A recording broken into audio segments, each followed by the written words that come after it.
052 kelas A12 dari Prodi PGSD.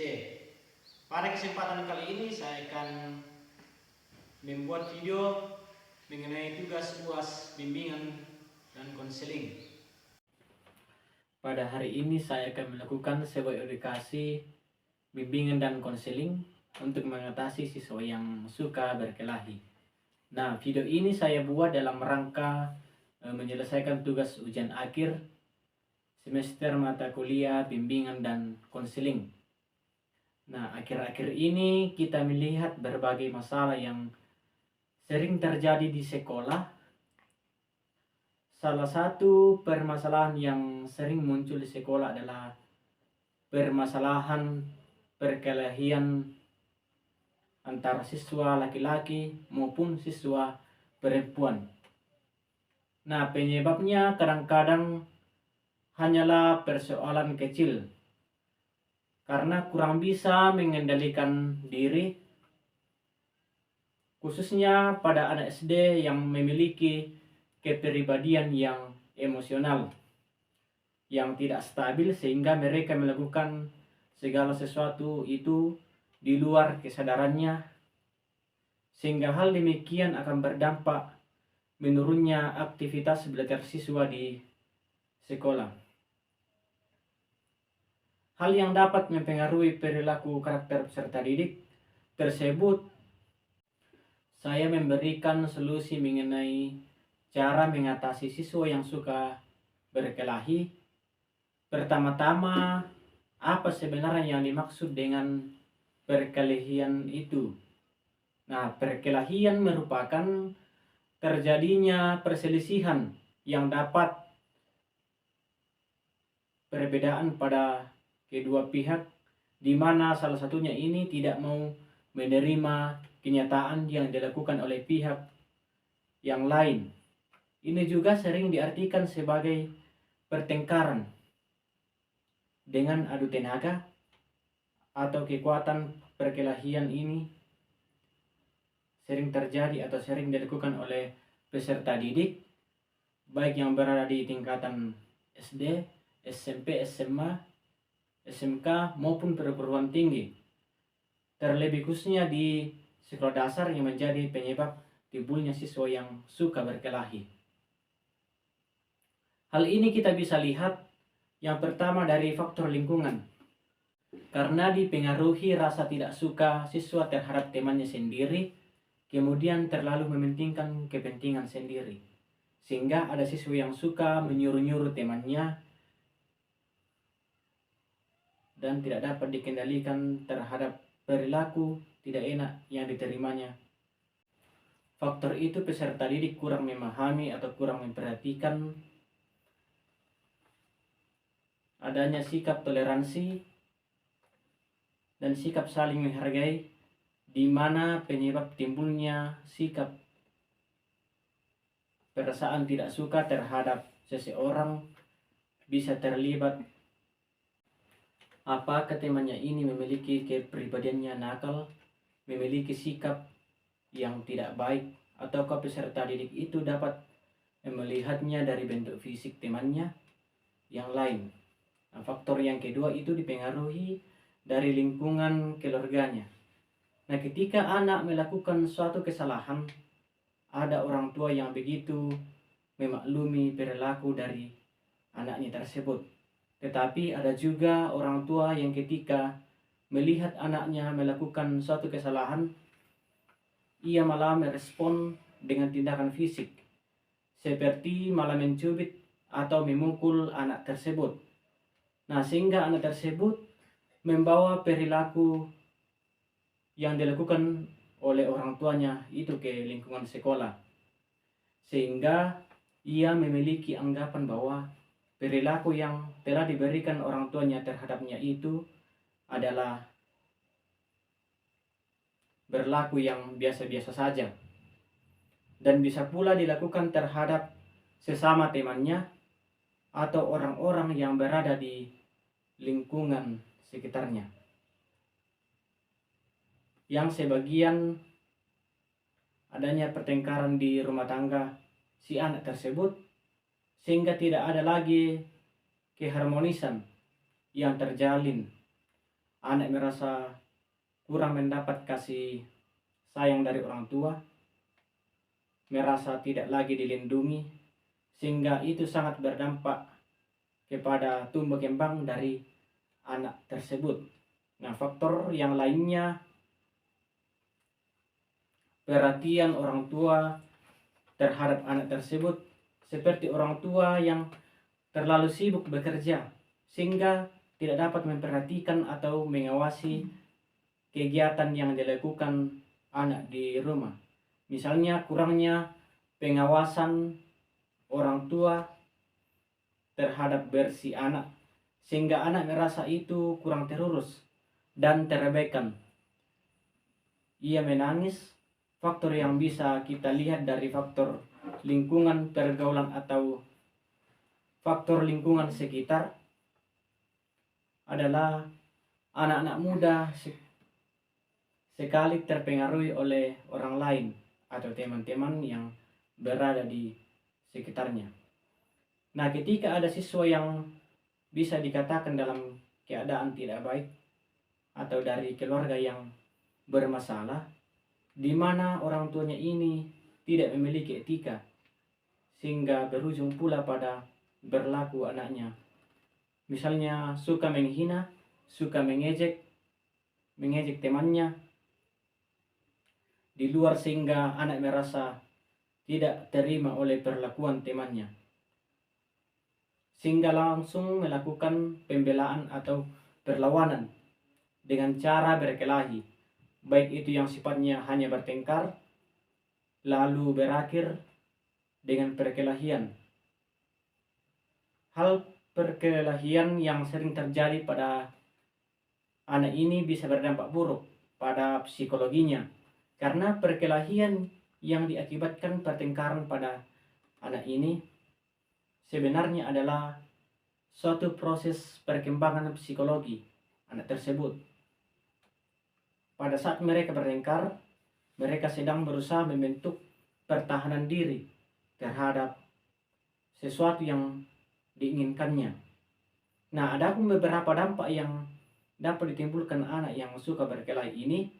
Yang pertama, kurangnya keterampilan dalam menyelesaikan konflik atau masalah yang ada, dan ada saat di mana anak ini bertanggung jawab dalam menyelesaikan masalah sendiri. Anaknya kerap bertengkar, akan kesulitan mengatur emosinya, sehingga untuk menyelesaikan masalahnya yang paling sederhana adalah dampak yang kedua adalah rasa cemburu dan dendam terhadap orang lain. Nah, rasa cemburu jengkel ini merasa diacuhkan dan akan berusaha membalas perbuatan orang lain itu di suatu hari ketika ia dewasa. Nah, dampak yang ketiga ialah anak muda marah, frustasi, dan stres. Nah, kita ini keliru, kita menganggap bahwa anak tidak pernah stres. Nah, stres merupakan kondisi yang berkaitan dengan emosinya, dan perkelahian ini adalah salah satu yang dapat memicu hal timbulnya stres pada anak tersebut. Nah, pertanda awal anak ini mengalami stres adalah ketika anak ini mudah marah dan tidak bisa menerima kesalahan orang lain dengan menjadi lebih baik. Tidaklah salah satu, namun berambisi untuk menjadi sempurna. Pada setiap kegiatan ini tentunya kurang baik, apalagi jika melibatkan orang lain, terhadap letak buruk yang bisa dirasakan oleh anak yang kerap bertengkar sehingga berakhir dengan perkelahian. Ketika ia dewasa, dia tidak bisa menerima kesalahan orang lain. Bagaimana sebenarnya cara kita untuk mengatasi anak yang suka berkelahi tersebut? Nah, adapun cara itu sebagai konselor ini. Konselor yang baik ialah yang pertama harus kita perhatikan untuk mengatasi perilaku siswa yang suka berkelahi, itu yang pertama kita harus lakukan adalah sebuah pendekatan khusus terhadap siswa yang mempunyai berlaku berkelahi tersebut. Kita harus bisa menyarankan siswa agar mengikuti kegiatan-kegiatan positif seperti kegiatan-kegiatan ekstrakurikuler di sekolahnya, agar siswa ini bisa memiliki interaksi yang baik atau memiliki komunikasi yang baik di lingkungan kegiatannya tersebut. Hal ini dapat membantu anak terus berpikir ke arah yang positif, maupun bisa membentuk karakter anak ini berkepribadian yang baik.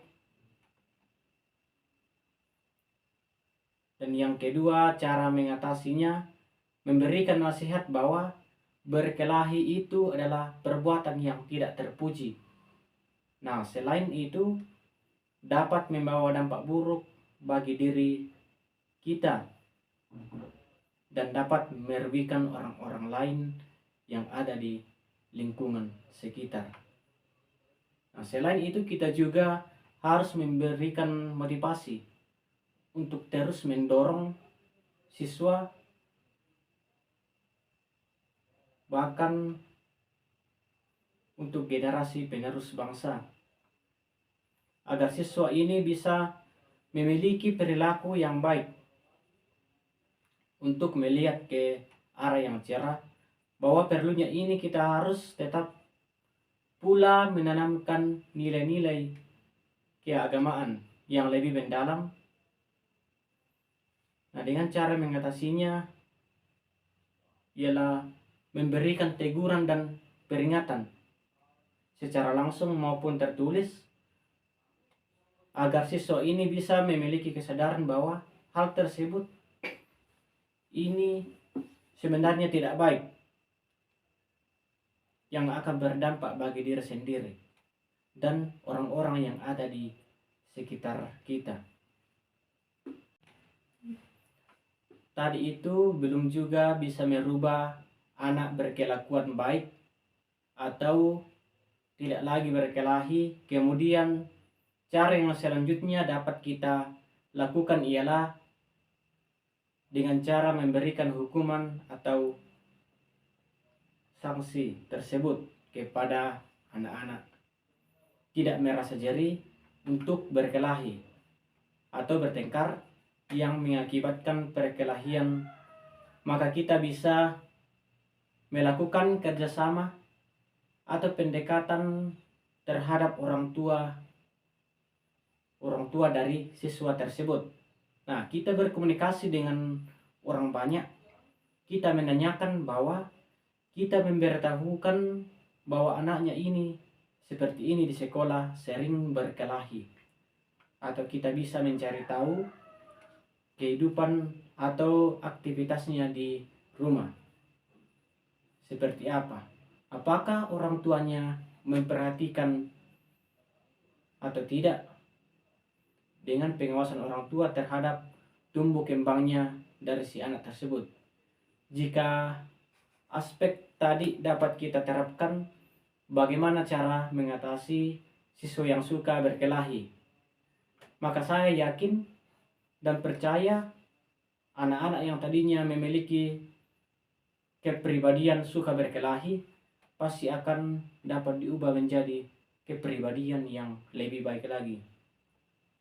Misalnya tidak menyelesaikan segala sesuatu dengan emosi, lalu berujung pada perkelahian. Hendaknya orang tua bisa juga menjadi motivasi atau mendorong perilaku anak ini menjadi lebih baik lagi ke depannya. Nah, percakapan ini menunjukkan proses bimbingan konseling yang komprehensif dengan mencakup identifikasi masalah, eksplorasi penyebab, pencarian solusi, dan penyusunan rencana tindakan dengan pendekatan yang empatik dan mendukung. Kemudian saya akan melakukan layanan dan bimbingan konseling terhadap salah satu siswa yang suka berkelahi.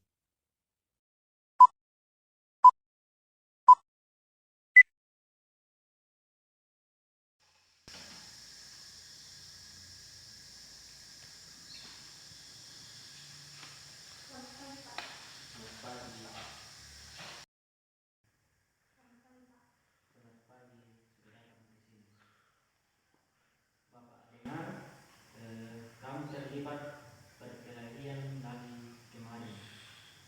Bisa ceritakan ke Bapak apa yang sebenarnya terjadi? Iya Pak, saya berkelahi dengan dia menginjak saya terus menerus dan saya tidak bisa menahan emosi. Nah, saya mengerti. Pasti tidak mudah menghadapi ejekan itu. Apakah kamu sering diejek oleh Ian?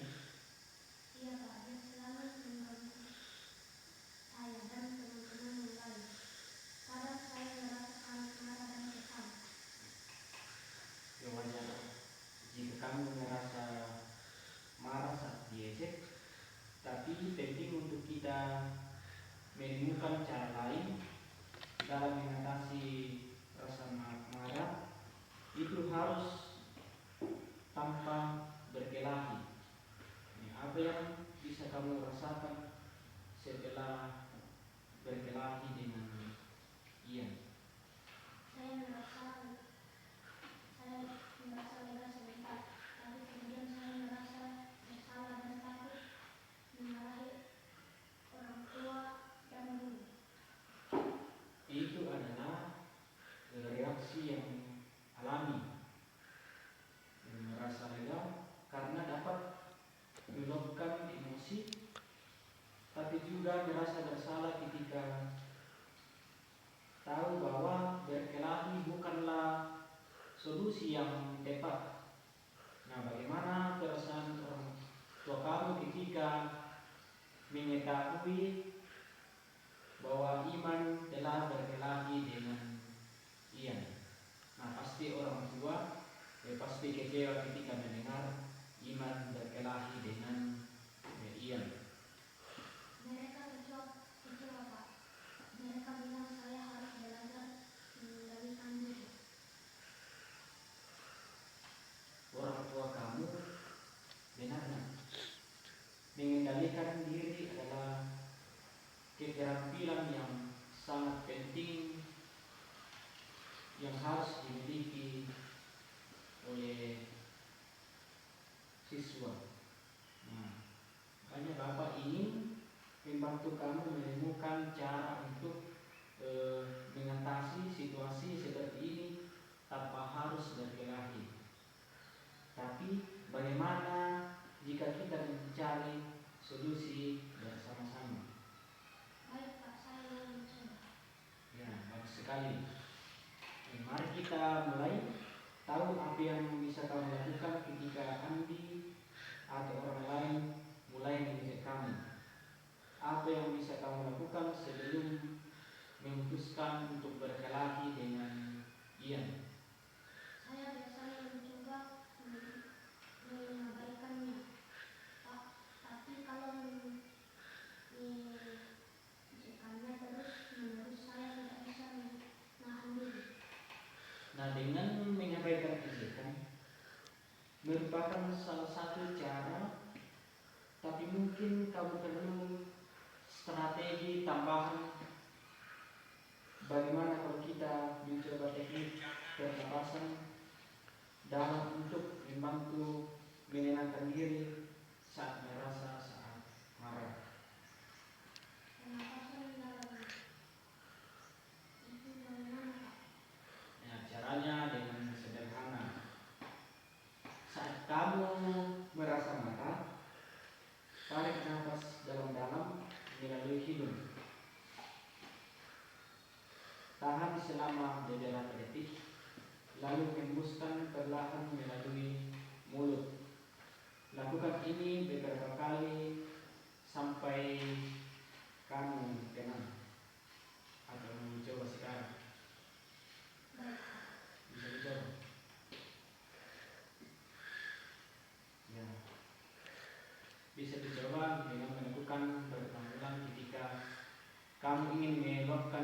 kamu ketika ingin berkelahi. Nah, cara itu sangat mempan ketika mau berkelahi, dan itu dapat membuat diri kita menjadi tenang.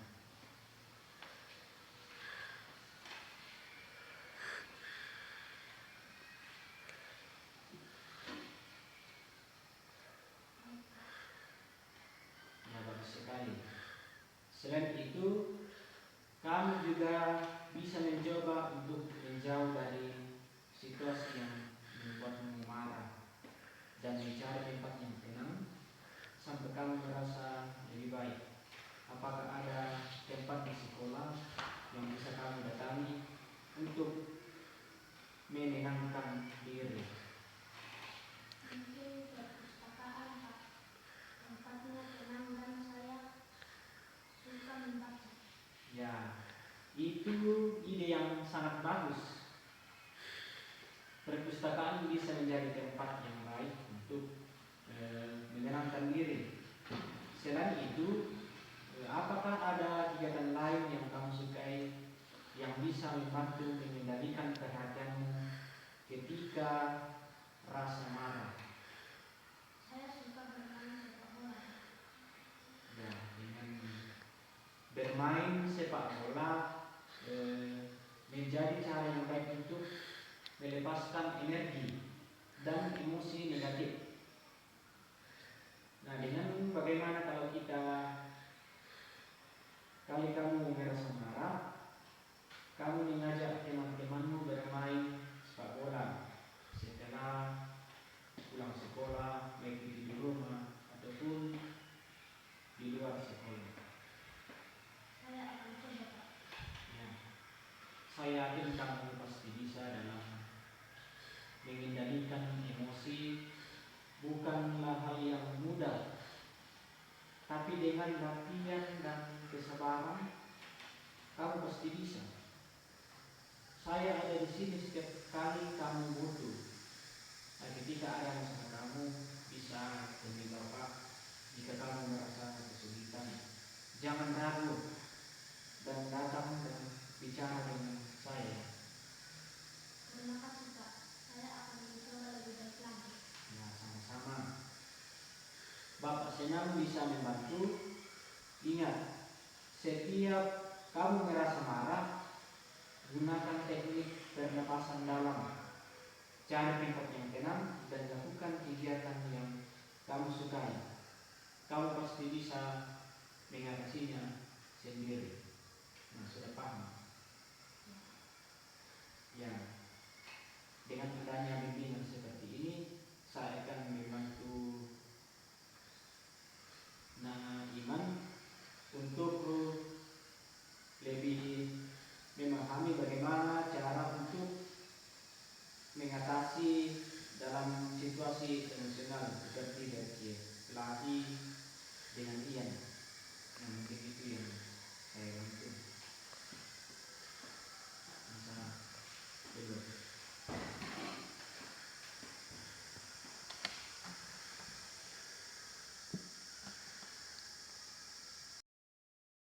Video dari saya ucapkan terima kasih.